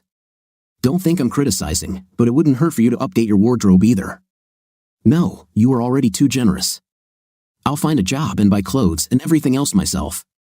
Please, Wendy, it would be my pleasure to help you all until you can get back on your feet. I really want to do this. Please let me. You're right, of course, but I insist that I will have to pay you back when I can. So we agreed. I made sure to get a credit card in your name with a limit of $10,000 in advance, so don't be afraid to use it. I handed her the card, and she burst into tears. I don't know what I did to deserve such a knight in shining armor, but I'm so glad you showed up and saved us. Over the next few months, I spent a lot of time with Wendy and her girls. It turned out she was a great cook, and I was in danger of becoming overweight. Oh yeah, about that meeting with the parents. We all sat in the common room since their apartment was too small to accommodate all of us, and Dad didn't want to come to the lawyer's office. We laid out the hard truth. Frank is a complete idiot who is ruining his father's company. It took some convincing, but he finally signed a power of attorney for me. Monday morning, I went to Frank's office with my lawyer. It was great at first. He arrogantly told me to get out, but when my lawyer showed him that I now had a controlling stake in the company, he gave him like a wet rag and even burst into tears. I told security to take him out of the building and called him a taxi because I had taken his car keys. I told him that he had 30 days to turn in the keys to the house since the house belonged to the company. I called a staff meeting, explained the changes in management, and outlined the plan to save the company from collapse. I purchased 2 old warehouse buildings on the outskirts of town and sent 2 crews of workers to transform them into a gym and middle-class apartments, so I was building my own client base. From now on, I will use my new company to renovate my acquisitions, creating jobs for my workforce. I also contacted some of our old clients who left us because of Frank's work ethic, such as using poor quality materials. I assured them that our work would return to the level it was under my father's management. Only time will tell if the measures I took will work. One evening, after the girls had gone to bed, Wendy and I were sitting on the back porch sipping beer and discussing how we ended up in the circumstances we were in. We sat in silence for a while longer, enjoying the sunset when I spoke. Wendy, I have an idea. Please let me finish before you say no. You wanted to become an accountant and you have a high school diploma. Why don't I pay you to go to a local college to get your qualifications? When you get your degree, you can find a much better job than waitressing and improve your life and the girls' lives. Would you do this for me, a person you barely know? Why not? I have more money than I need, and you could give it back to me if you insist. What do you say? Once again, I saved a lady in distress. Life went on as usual, but something interesting happened. Kim returned home after one of her days off, all inspired. Well, tell me, what got you so excited? Dad was invited to dinner in honor of the governor's victory, and he's taking me and Mom along. Kim, I never asked you for anything, but I want you to refuse your father's invitation. Kim looked upset. Cinderella, you will still go to the ball, but with me. Were you invited too? Yes, and I want you to tell your father that we will all go together. I'll even pay for everyone. I'll ask Dad, but his tickets are located closer to the governor's desk. Where are yours? Don't tell your father, but they're closer. So, 2 weeks later, the limousine picked us up, having previously picked up her father and mother. Scott didn't say a word the whole way. When we arrived, we joined the boarding line. Scott and I held our tickets and waited in line. When our time arrived, Scott handed his ticket to the maitre d', who called a waiter to escort Scott and Martha to their table. Scott said to wait, as we were supposed to sit together. The maitre d' asked to see my ticket. Unlike Scott's ticket, mine was embossed in gold, and his was embossed in silver. The maitre d' looked at Scott. I'm sorry, sir, but I'm afraid that's not possible. Your tickets don't match. Scott looked triumphant and grinned at me. You probably bought it online, and it's definitely a fake. The maitre d' looked at Scott.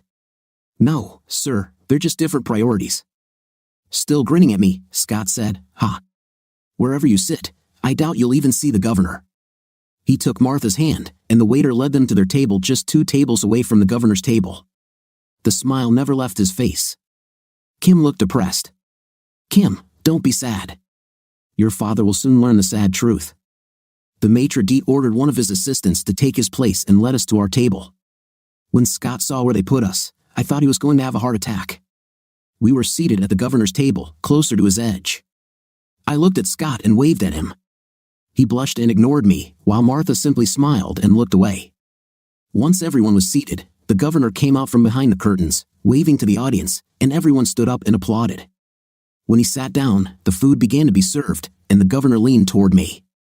James, who is this charming woman with you? I explained that it was my wife, and he raised his eyebrows. Well, you hit it. How long have you been married? For over 3 years now. When I said that, I remembered that I would be free in 2 years, and I felt a little sad. Kim and I got along great, and I would miss her. The rest of the evening passed quietly. The governor walked around the room shaking hands as he called it, and there were presentations at the end of the event, 2 scholarships sponsored by the governor, a couple of awards to his staff for a job well done. And then, to my horror, he called my name. I got up, half-conscious, and went to the podium. Ladies and gentlemen, this year we have a new award, and I hope that it will be presented next year. This award recognizes a radical new approach to our town and city regeneration program. I introduce you to the entrepreneur who came up with this solution, James Price. He handed me a trophy. It was a glass figurine in the shape of an apartment building. Everyone applauded, except Scott, who looked even redder, if that was even possible. I made a short speech, and I still don't remember what I said, but everyone applauded me as I left the stage. Kim looked so proud as if we were truly married, and I felt a pang of regret. The drive home was silent, and Kim held my hand the entire way, much to Scott's annoyance. We dropped her parents off at their mansion and drove home. When we returned, Kim went upstairs to kiss Darren goodnight, and Miss Bland went to her apartment. I was sitting there waiting to say goodnight to Kim when she sat down next to me and started laughing. Jay, it was priceless. Dad didn't know what to do. He was so angry that he was just lost. You really tricked him this time, so be careful. He will try to take revenge sooner or later. But other than that, I don't remember the last time I had such a good time with someone. Then she kissed me on the cheek and went to bed. I spent more and more time with Wendy and the girls while Kim was with David. I took them to Florida, to Disneyland, Universal Studios, and the Seaquarium. The girls had a blast and tired us out, running everywhere. By the end of the week, we needed another vacation. The night we returned home, the girls were already asleep, and this time there was no arguing about bedtime.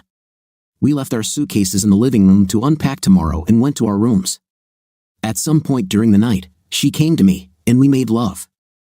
When I woke up in the morning, I smelled breakfast cooking and went to the kitchen. Wendy looked at me from the stove and blushed to the roots of her hair. I laughed, hugged her, and we kissed. As we pulled away from each other, I noticed 2 eyes watching us. Karen said, "It's about time," and she sat down at the table. After that, We became a couple with 2 children whom I adored. It was 2 years before I could be free from Kim, and I couldn't be seen with Wendy in public, so we went to cities where they didn't know me. When Kim was away with David, we took short holidays with the kids. Since I was so busy working on my empire of 8 gyms and 11 apartment buildings generating rental income, I decided to stop competing in weightlifting and dedicate my time to the business and to Wendy. This meant a loss of income from sponsors, but I hardly noticed it. Wendy went to college to become an accountant while the girls were in school. I saw Kim a lot, but I rarely saw Darren.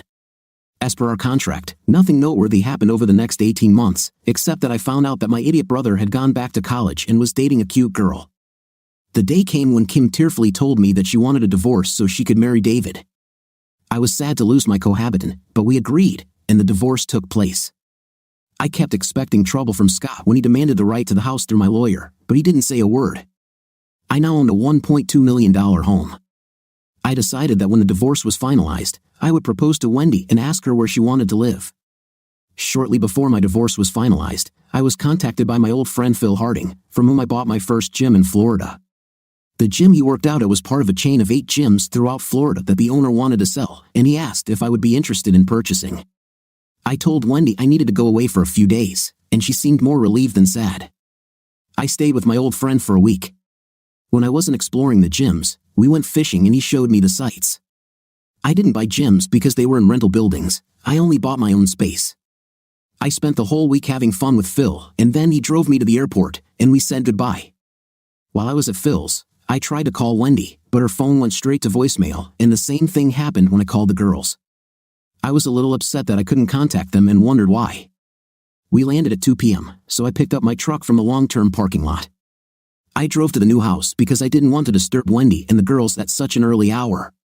The next day, I went to the old house and saw Wendy's car in the driveway.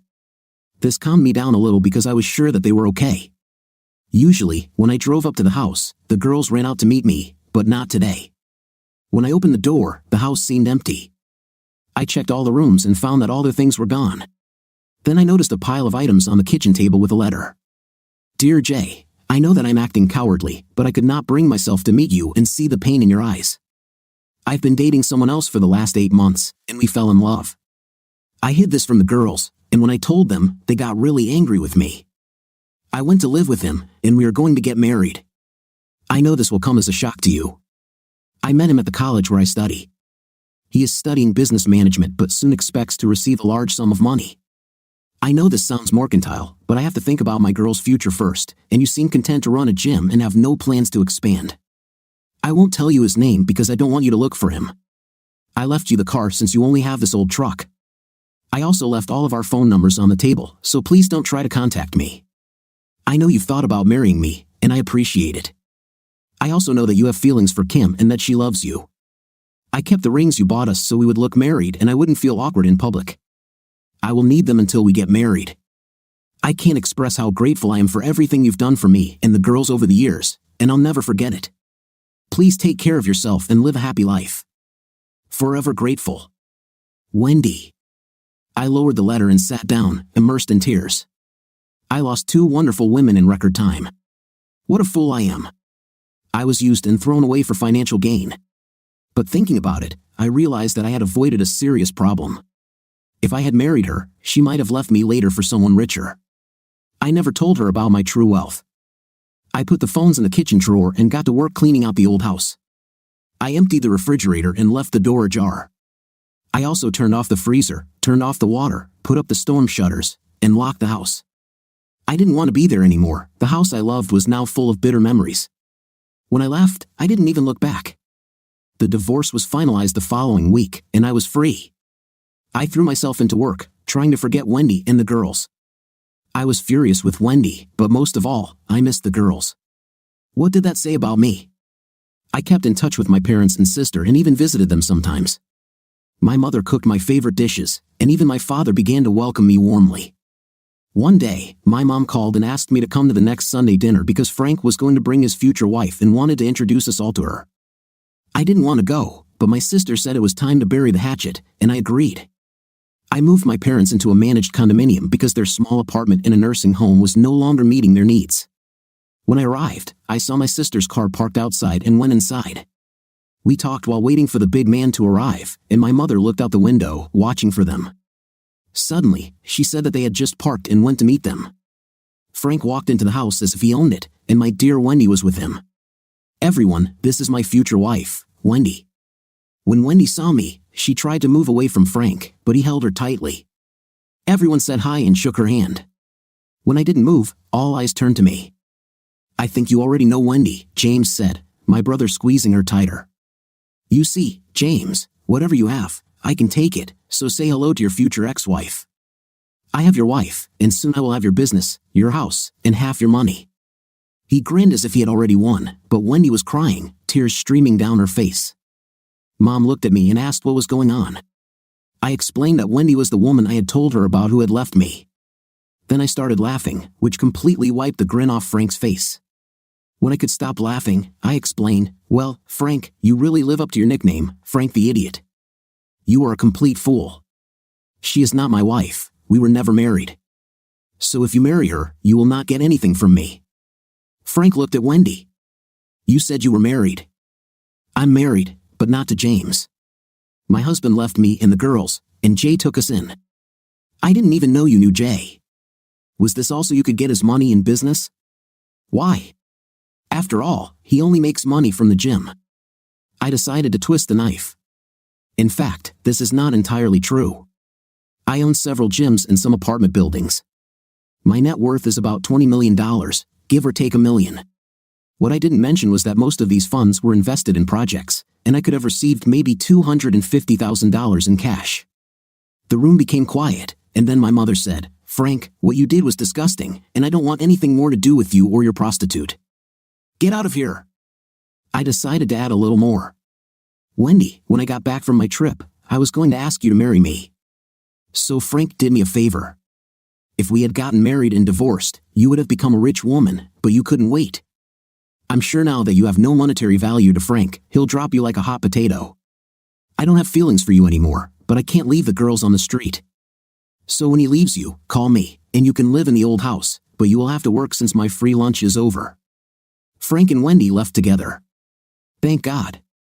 Mom looked devastated, and Father went into his office and closed the door. I think the golden boy has lost his shine. I felt sorry for my mother. She prepared a full Sunday dinner with side dishes. Mom, it seems all your efforts are in vain, but Sarah and I are terribly hungry. What about dinner? I'm dying of hunger. Sarah looked at me and whispered words of gratitude. We sat down at the table, and my father joined us. After eating, while Sarah and Mom were clearing away the dishes, Dad looked at me and spoke for the first time that day. Son, I'm sorry for everything I did and didn't do when you were growing up. I was the worst father imaginable. I hope what I'm about to say will somehow fix this. While I was in my office, I wrote a new will. Frank will get nothing, you will get everything you deserve. The company has never been in better shape, and it's thanks to you. We now live in a nice condominium, and that's also thanks to you. I bet on the wrong son, and I will always regret it. I hope you will forgive me someday. I went up to my father, hugged him, and said that I forgave him. This was the start of a mass family crying session with smiles on everyone's faces. This also marked the beginning of a new chapter in my life. From then on, my father and I began to rebuild our relationship. We fished together and even caught a few fish. Now I lived in the new house full-time and only drove past the old house to look after it. One night while I was sleeping in bed, there was a loud knock on the front door. I looked at my watch, it was 2:30. Damn it! I got out of bed. I picked up my phone, turned on the security software, and selected the front door. Kim stood there with Darren in her arms, and Miss Bland stood behind her with a bag. I rushed down to open the door. Kim pushed past me, followed by Miss Bland, almost tripping over the bag. She put the bag on the coffee table and dragged me to the kitchen. Mr. Price, I'm sorry for our sudden arrival, but we had nowhere else to go. Kim is in terrible shape. Mr. Clarence came home drunk with friends and demanded that Kim take part in indecent things. Kim managed to dodge him, grab Darren, and run to my door. I grabbed Darren's duffel bag and drove us to the airport, and here we are. I beg you, let us stay for a couple of days while we figure this out. Miss Bland, you can all stay here as long as you wish. There is no need to beg. The nursery is just as you left it, so why don't you put little Darren to bed and then come down, and we can talk it over. Miss Bland nodded and followed Darren into the living room. Kim sat there crying, and I didn't know what to say, so I made us all coffee. When Miss Bland came down, I handed her coffee and motioned for her to sit next to Kim, who had stopped crying. I looked at Kim and asked her to tell me the whole story. Ever since Kim started living with Dave, he had been hinting at some unpleasant things for her, but Kim refused to discuss them. Usually, when she did this, he would run out of the house, saying that he would find someone to come home to the next morning. This time, he came home late, drunk with 2 of his friends from the office, and he tried to use force on her. I sat there, furious but not knowing what to do. Why didn't you call the police and report him? He and his father own the police force in the city. They wouldn't help me there, so we came here. I don't even have a phone. I left my purse in the living room. Pina paid for plane tickets and a taxi, and here we are. I told Kim and Miss Bland to choose the room upstairs since I was now sleeping in the master bedroom. The next morning, as I got out of bed, I smelled bacon cooking and walked into the kitchen, expecting to see Kim. Miss Bland was standing at the stove, busily frying eggs. She looked at me and said, "Morning, Mr. Price. I heard you moving, so I made you breakfast." I stood there with my mouth open.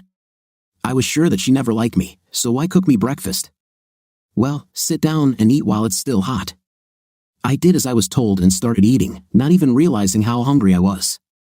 Miss Bland brought me coffee. It was just the way I liked it, hot, strong, and sweet.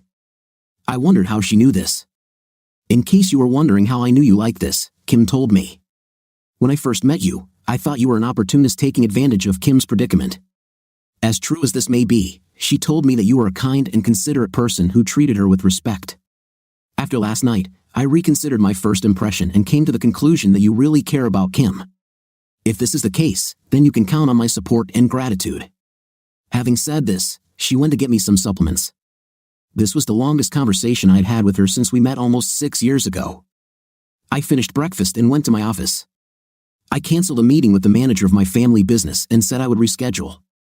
Now that I had a clear day, I could focus on Kim's problems. Kim went to bed late, as did Darren.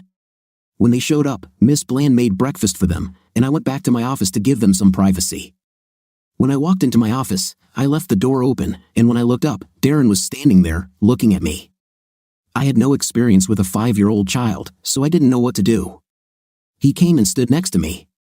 "What are you doing, Mr. Price?" he asked. "Well, I have some things to do, but that doesn't matter." "What would you like to do?" "Go to the park." "Sounds great. Let's ask your mom." At that moment, Kim came in and apologized for disturbing me. I told her about our conversation, and she agreed. I wanted her to call the sheriff and report the attack on Dave. "Kim, you can't stay, can you? Home is the first place they'll look for you." Kim started crying and squeezed my hand. "I have nowhere else to go. Please don't kick us out." "Kim, I'm not going to kick you out. I just meant that you're not safe where we are. Your father and Dave know my address and might come looking for you when I'm gone. If you let me, I will move you to the old house where you will be safe. I won't come because I might be followed, but you can call me anytime. There is a car there that you can use. This will only be until you're divorced from Dave, then you can come back, and I will move into the old house. I want you and Darren to be safe. There's more than enough room for Miss Bland. What do you think?" "Sorry, Jay. I should have known you wouldn't kick us out. What you suggested sounds like a good idea. So what should we do now? I only have what I'm wearing. I need clothes, and so does Paul." "No problem. When we're done here, we'll go to the sheriff and report David, and then have lunch and do some shopping. Don't be offended, I'll pay for everything. Later, we can arrange to go to David's house and pick up the rest of your things." Here's what we did. The visit to the sheriff didn't go well. He said he had no jurisdiction in New York State, so his hands were tied, but he would turn the complaint over to the state cops since we didn't trust the local police. Lunch was at Red Lobster, as Darren liked it there. Shopping took the most time and cost a fortune. I didn't mind. I had nothing else to spend the money on. We returned to the house and collected the small amount of things they had managed to bring with them. I then took them to stock up on food for a couple of days, after which they could fill the freezer. When we got to the house I hadn't been to in months, I felt sad about my loss. Kim asked me what was wrong while Miss Bland wandered around the house and Darren explored. I told her about Wendy, and when I finished, she had tears on her face and hugged me tightly but didn't say a word. A week later, a detective called at the big house and asked about Kim. I said I hadn't seen her since the divorce, and he left. I told Kim that David was looking for her. I stayed away from the old house in case they followed me. We went to David's house, and Kim let us in with a hidden key. We packed up all their things and sent them to the old house. Kim started the divorce proceedings by giving her lawyer power of attorney so she wouldn't have to see David. Nothing came of the charges against him, so I guess he had the local law in his pocket. Things went well. David didn't contest the divorce, possibly because someone threatened to go public about that night if he did. A few months later, Kim found herself single again. I offered to move her back to the big house, but she said she liked living where she was, so I was left alone again. Then one day, Kim called me and invited me to dinner. Of course, I went. When I got there, I noticed her car wasn't there and wondered if I had gotten the date wrong. I knocked on the door, even though I had the key. Kim opened the door, dressed like she was about to go out and looking like $1,000,000. "Oh, sorry, Kim. I must have got the date wrong. I'll leave you to get ready for your date." As I turned to leave, she grabbed my arm and spun me around. "My date just arrived." "Oh, sorry to bother you. Please apologize to him for me." She started laughing and said, "You are my friend now, come in. Dinner is almost ready." I felt like a complete fool. "In that case, you better have it." I handed her 2 bottles of wine, red and white, since I didn't know what would be for dinner. Dinner was amazing: beef Wellington with roasted potatoes and asparagus tips, served with red currant and garlic butter sauce. This was followed by lemon sorbet, so it was red wine. We put the dishes away and loaded the dishwasher. I was expecting Miss Bland and Darren to join us, but Pauline took Darren to my parents for the weekend, so it was just you and me. We were sitting, talking, and drinking when I noticed that the time was 11:30 p.m. We had finished the white wine, and I was in no condition to drive home. I started calling a taxi when Kim took the phone from me and turned it off. "You don't have to leave, you can stay in the master bedroom. I still prefer the bedroom next to Darren." So we just sat and talked until 2 in the morning about everything and nothing. I realized that I hadn't had such a pleasant evening since Wendy left. I also realized that it no longer hurt me to think about her. By this time, we were both trying not to yawn, so we decided to call it a day. When we said goodnight, Kim gave me a short kiss. She went upstairs to her bedroom, leaving me in need of a cold shower. I went to the master bedroom, took a shower, climbed into bed, and fell asleep almost instantly. Sometime later, Kim came to me. When I woke up in the morning, she was no longer there, so I took a shower and went to the kitchen. Kim stood at the stove, surrounded by food. "Okay, you're up. I can start breakfast. What would you like? What about the same thing as last night? You'll need your energy later, kid. We have all day." And that's exactly what we did. 3 months later, I asked her to marry me, and she accepted. Her father was beside himself with anger. He had gone to great lengths to secure her future with David, and now she was marrying a man with no prospects. He didn't know what I did for a living or how successful I had become. Her mother, on the other hand, welcomed me into the family with a big hug and whispered, "I hoped you two would end up together. I saw that you were meant for each other even if you couldn't." She then kissed me on the cheek and walked over to Kim and did the same. 3 months later, we became husband and wife. We lived in the old house with Miss Bland and Darren, who was now doing his best to wear Miss Bland out. When I started paying attention to Darren, he responded well. I think he was missing male company. I would come home, and he would rush into my arms and demand that we play with his cars, catch a ball, or whatever else he wanted to do. I hadn't heard from Wendy since we met at my parents' house. She didn't accept my offer of a place to live, and I hadn't heard from her or my brother. So it was a complete shock when Kim called me and asked me to come home as soon as possible but did not tell me why. I didn't have anything urgent, so I went home. When I opened the door, I was stunned. Karen and Kirsty were sitting on the sofa. I looked at Kim, and she motioned for me to join her in the kitchen. Darren and Miss Bland were nowhere to be seen. "Jay, I wanted to talk to you first before Karen told me everything. I asked you to listen to her before you jump to conclusions. Will you do that for me?" "Of course, honey. I don't blame them for what their mother did. They should have done what they were told." I then spent the next hour talking to the girls, mostly Karen. As I suspected, as soon as Frank found out that Wendy was not my wife, he dropped her and the girls like hot potatoes and disappeared. He told her the house belonged to him, but it was a rental property, and they were 2 months behind on their rent. She was evicted again, but this time she went to live with her sister. While living there, her ex-husband returned, and she moved back in with him. Karen said they left the house and didn't come back for a week. Karen was 18 years old and an adult, and when their parents didn't come back for over a week, she packed some things and hitchhiked to my place. She begged me to let them stay, but I explained that she could stay, but Kirsty was still underage. I called the sheriff's department and reported the children's arrival. They said they would send someone from child welfare. While we waited, Miss Bland made them something to eat, and they ate as if they were hungry. When the child protection officer arrived, I took him into the living room where the children were and left them alone. An hour later, the employee asked me to join them. She explained that since Karen was 18 years old and considered an adult, she could take responsibility for Kirsty if she had a place to live. I asked her to give me a minute to talk to my wife. I thought I knew what the answer would be, but I still had to ask. When I asked Kim if they could stay with us until their mother was found, she insisted that was exactly what we should do. When I told the employee our decision, Karen nearly knocked me off my feet when she jumped into my arms. The employee thanked us and said she would come again in a few days and then left. We only had one unoccupied bedroom, and it only had a double bed, so the girls had to sleep together. Kim took them to their room so they could get ready for bed. Karen could have stayed up, but she didn't want to leave Kirsty alone, so she said goodbye and went to bed. Karen only packed a few things in her backpack, so Kim took them shopping the next day. I took the day off to be there, and while they were away, I hired a private investigator to try to find Wendy. When they returned with a dozen bags full of absolutely necessary items, I had another surprise for them. When Wendy left, she left their numbers, and I didn't think to cancel the contracts, so they were still active. I gave them their old phones and told them to call their aunt and tell her where they were. The sleeping arrangements weren't ideal, but I thought it was temporary, so I left it as is. Over the next few weeks, it became clear that the girls would be staying with us longer than I thought. We couldn't move into a bigger house since I was renting it out, so I started looking for another solution. After discussing everything with Kim, we came to a decision about Miss Bland.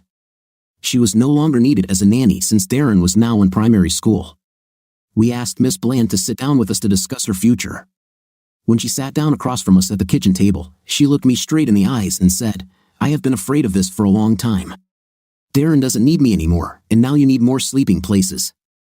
I understand, and I have already sent my resume to an agency looking for another job. In the meantime, I'm looking for a cheap apartment, so I'll be out of your way soon. I really enjoyed working for you both, but all good things must come to an end, so I'll be leaving soon. All I ask is that you give me a recommendation." The latter was said with tears in her eyes. I looked at Kim, and she was crying too, so I spoke for both of us. "Miss Bland, I don't know where you get these thoughts, but the last thing we want is for you to leave. We hope that you would stay with us as long as you wanted. Now you are part of this family. We wanted to talk to you to tell you that you are indispensable to us and to see if you feel the same. If so, I suggest building a 2-room apartment over the garage so that you have your own space. In return, I want you to be our housekeeper.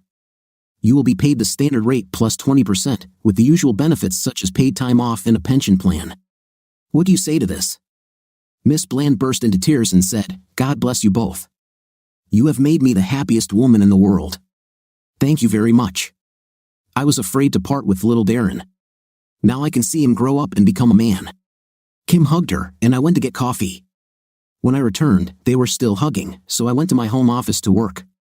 That still left one bedroom short-term, but I thought I had a solution. The next day, I called a crew from my construction company and told them what I needed. Over the next 3 weeks, construction began on an apartment for Miss Bland. By my decision, I built a ready-made 2-bedroom apartment attached to the garage, with heat and air conditioning.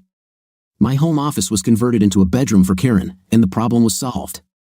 Just when I thought I had solved all the questions, Kim said the very words I was afraid to hear, "Jay, we need to talk." I sat down opposite her, expecting the worst. "Jay, I know you spent a lot of money on expanding your house, but it's still not enough."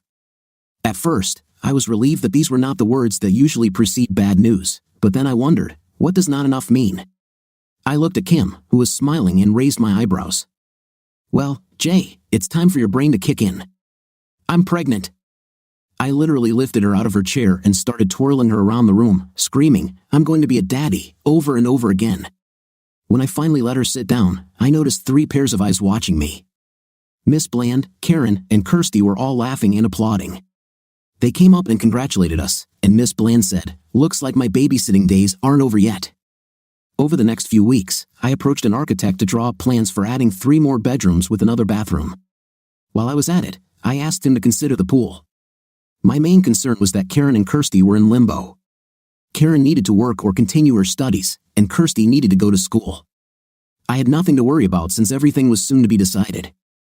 My private investigator called and said he had the address where Wendy and her husband were. It was in a bad area, so I took an old truck instead of a car and went to investigate. I found her, took her from there, and helped her recover. I still had feelings for Wendy, especially for her girls. I enrolled Kirsty in a nearby school and found them an apartment. Karen was a good student and graduated with mostly excellent grades, so I found her a place at our local college where she studied English and math. I convinced Wendy to get a degree in accounting, and I would pay all the bills. Kim said she was very proud of me for helping Wendy and the girls after what she did. They were regular guests in our home, and all the children got along like family. I, on the other hand, was unhappy with my brother. In my opinion, it was his fault, and he walked away unscathed as usual. I felt he needed to feel some pain, so I asked the private investigator I had used before to track him down. Roger was not a problem, as he was now serving a 15-year sentence for various crimes. Time passed, and Kim gave me a beautiful boy, William Gerald Price, named after both of our fathers. Kim and I hoped it would help heal the rift between her father and me. Both grandparents were delighted, and her father seemed to warm up to me when Kim told him it was my idea. We now went to her parents' house for dinner at least once a month, and we did the same with my parents. One day, my private investigator called me and said that he had found Frank, who was working as a sales manager for his family's construction supply company. I thought about my revenge. Should I let sleeping dogs lie, or should I stir the pot? I decided he needed some form of punishment. I chose to remain anonymous and emailed the owner, stating that Frank worked for the company where I worked and was fired for embezzlement. Let them take the next step. Kirsty was 18 and wanted to study economics and business management. As with Karen, I paid for her tuition in advance. Wendy was now my accountant for all my businesses and was paid well. She tried to refuse my offer, but I pointed out that I had paid for Karen, so it was fair, and she eventually gave in. I talked to Kim about it first, and she was completely on board with the idea. Time passed, and William was just over 3 years old when Kim told me we needed to talk again. This time, I wasn't worried. Kim and I were firm. She was pregnant again.